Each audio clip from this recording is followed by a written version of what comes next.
MediGroup Physician Services presents MediGroup's Frank's Fast Five with Healthcare Executives, produced by Bridget Wilson and Carrie Peters. Today's guest is Dr. Alex Yampolsky, CEO for MedServe. Now, here's your host, MediGroup's Frank Gillespie. Well, nice to be with you again, ladies and gentlemen. Welcome to another edition of MediGroup's Frank's Fast Five. Today, I have the privilege of sharing in some conversation with Dr. Alex Yampolsky, Chief Executive Officer for MedServe, and from the MedServe website. Prioritize security and efficiency. Safely store and track your controlled substances with MedServe's advanced automated narcotic cabinets and digital log solutions. And MedServe is a contracted supplier of MediGroup, ladies and gentlemen. And we have with us again today Dr. Yampolsky. Alex is his first name. And Alex, it's an honor and welcome. How are you? I'm doing great. Thanks for having me, Frank. Much appreciated. Absolutely. Nice to chat with everyone. Yeah, I'm so glad you were available. Thank you for making the time, Alex. Well, I promised you I wouldn't waste your time, so I'm just going to dig right into these questions. Alex, can you tell us a bit about your experience in healthcare, just overall? Yeah, it's kind of hard to believe, but it's already been about 20 years that I've been in the healthcare industry. I started my professional career in a large health system in the Midwest out of Wisconsin, Milwaukee. Yes. And early on in my career, I was fortunate enough to get exposure to both clinical business and technology side of pharmacy. I'm a pharmacist by training. And I got involved in 2008 in a project to do telemedicine in some of the rural communities in our pharmacies. Back in those days, we used to call it Skyping. As you probably recall. So it was a very cool project that kind of propelled my career into overseeing a whole bunch of telepharmacies and then overseeing a number of pharmacies. And then when I went to business school a few years later, I ended up having a complete change of heart for what I wanted to do and fell into entrepreneurship and technology companies and in healthcare.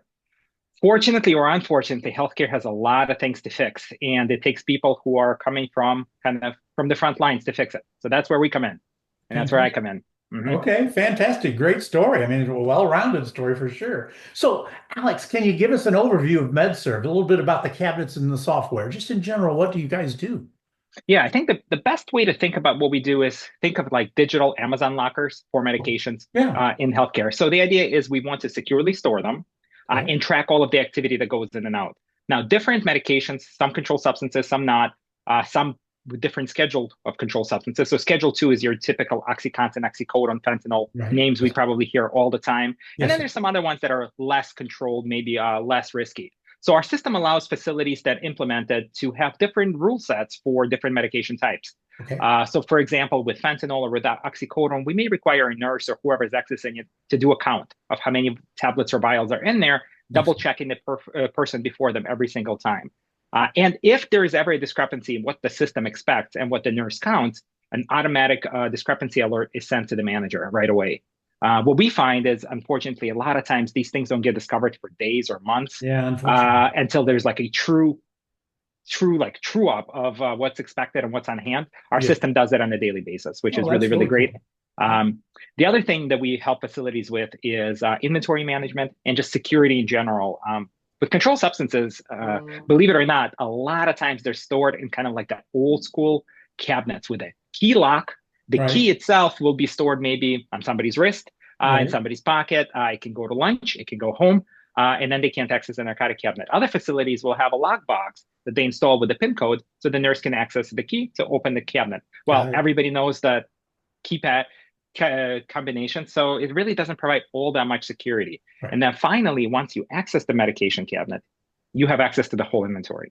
So you may be going in to get some Vicodin for a patient, but you have your fentanyl there, you have your Valium, you have your Xanax, everything's accessible to you. And if you were to take something, it would be extremely hard for the facility to pinpoint exactly the person who's been in that cabinet, because really anybody could have been. So that's where we come in, and that's really the major problem that we help solve from a security standpoint, as well as many other things from inventory management, compliance, and a whole lot of things that kind of go into this controlled substance management sphere. Alex, just for the sake of the audience, are these cabinets are they stationary cabinets, or are they cabinets that can be rolled around with they are stationary cabinets. They're wall mounted. So the beauty behind what we designed is that it doesn't take up any floor space or counter space, which is extremely valuable, as we all know in healthcare facilities. It is not portable. Obviously, we don't want somebody to wheel out narcotics on a cart from our facility. So that's the reason for that. Makes sense. So, Mhm. Alex, with all that said, how does MedServe help? And maybe that all contributes to it in the prevention of drug diversion. I know that's a big deal. Yeah. So I think ultimately, any technology, you could probably find a way to bypass it. But one of the main things is when you switch from the old school analog process Yes. to a digital process that keeps an eye on everything, Mhm. it creates that big brother watching feeling that really inhibits somebody from first taking that action to start stealing, start diverting medications. The way that these things usually start is somebody starts abusing it for their own need, and then it just escalates. Right. They maybe forgot their medications at home if they're on pain medications, or they're dealing with something at home or with their family, and there's just a little bit left in the vial. And you know what? They'll just pocket it, and then they'll just use it themselves, Sure. and then it just spirals out of control. So what our system does is it makes it harder for people to take that first step because they know somebody's watching. So Gotcha. that's a mental block. But of course, we have a lot of actual securities in place. So what we do is, for one, we segregate medications by different areas. So in my example earlier, where somebody accesses all of the inventory at once, Yes. the way that it works with our system is each shelf is individually locked and tracked. So the system will know that Alex badged in to unlock oxycodone. And if oxycodone Oh, count is off, they'll know that maybe Frank and Alex are the only two people that accessed oxycodone shelf that day. So then when something's off, we are the only they people can drill that down manage. right to exactly who Exactly. last touched Yeah, it. Interesting. exactly. So it gives you Very that good. granularity. Yeah. The other Yeah. thing is our reports are all cloud-based and digital. So it's easy to sort them, look at them, run them for multiple days. Whereas in the current status quo world, a lot of times it's binders and paper logs, and sometimes multiple binders if facilities have different areas that house Yeah. narcotics. Could be Yes. one area, and in the surgery center, it could be two central areas and 8 operating rooms. They will have separate records. Trying to page through all of that to find any links or any kind of connections between things is very, very difficult. And that's where our Yes. system becomes extremely helpful. Um, and then finally, our system allows you to, or a user to configure it to have witnessing requirements. So certain steps may require two people. So if my facility has had a lot of turnover, maybe I don't have the most trustworthy staff, I can require two people to be present anytime narcotics are opened, Okay. which is a really nice security feature because somebody's always watching. Absolutely. You got somebody backing you up a little bit. I like that. Hmm. Very good. Hmm. Very good. Thank you for the background on that. I Of appreciate it. course. So, question number 4, Alex, your website indicates MedServe is the only solution built and priced for the point of care. What does that mean specifically? So in large health systems, in large hospitals, where many of us that are clinical are used to seeing big dispensing machines that house medications Yes. and dispense one dose at a Yes. time to a particular patient. Yes. The workflow is very, very different in that setting. A doctor puts in an order, it goes to a pharmacist who approves it, then the nurse is only allowed to access that one medication for that one patient, which is great for hospitals. However, outside of a hospital, in any outpatient setting, any point of care setting, usually the workflow is very different. Sometimes there is no pharmacist. Sometimes the orders are standing orders. And that's where regular cabinets come in, where it's just you unlock it, you take what you need, you document on the paper log what's required, what you're taking, who it's for, and that's how you keep record of everything until MedServe. MedServe automates that whole process. And the beauty of our system is our cabinets are, and if anybody goes to our website at medserverx.com, they'll see that our cabinets are modular. So they can be bigger, they can be smaller, doors can be bigger and smaller, just depending on what kind of inventory you were stocking and what the needs of the facility are. So the physical design really is geared towards smaller point of care needs, unlike Perfect. the big hospital-based systems. Right. But Right. now on the software side of things, that's really where it gets really interesting. It's because we are able to customize and configure the workflows to different workflow needs at the point of care. A dentist office needs something very different from a surgery center, from an outpatient clinic, from even a fire station that may house medications that go on the fire trucks and EMS. So that's the beauty of it, that it's fully customizable, and our team helps configure all of that for our customers to best meet their workflows.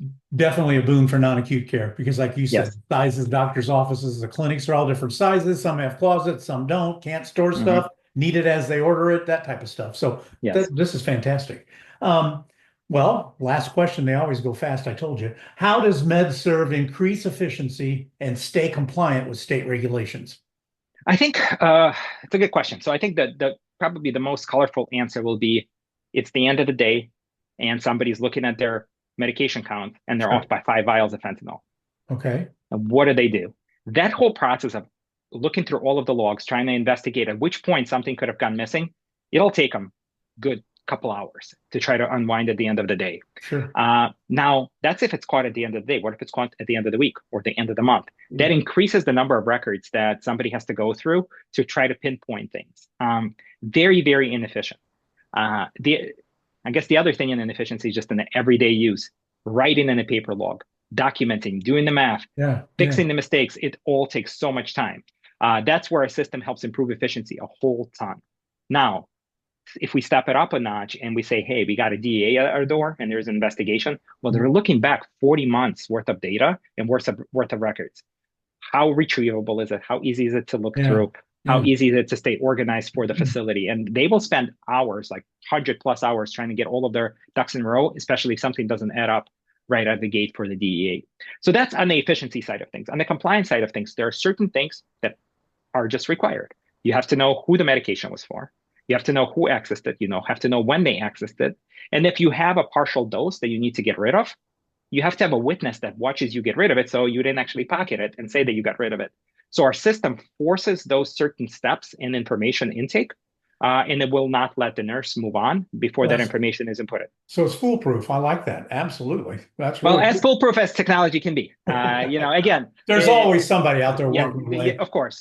But what facilities can only do what they can do, and they have to put the best foot forward and try their best to make things compliant, to make things safe and efficient. And that MedServe's a great partner on that. Awesome. No question about it. Alex, I've learned some things. I appreciated your time. I'm glad we have a contract with you. MediGroup members, this is available to you on our contract. So we look forward to working with you down the road and happy to do this again a few months from now if you like. So I'd be glad to do that. So Alex, thank you very much. Have a great rest of the week. Thanks for having me. This has been MediGroup's Frank's Fast 5 with Healthcare Executives, produced by Bridget Wilson and Carrie Peters, and hosted by Frank Gillespie. Special thanks to Dr. Alex Yampolsky, CEO for MedServe. This has been a presentation of MediGroup Physician Services.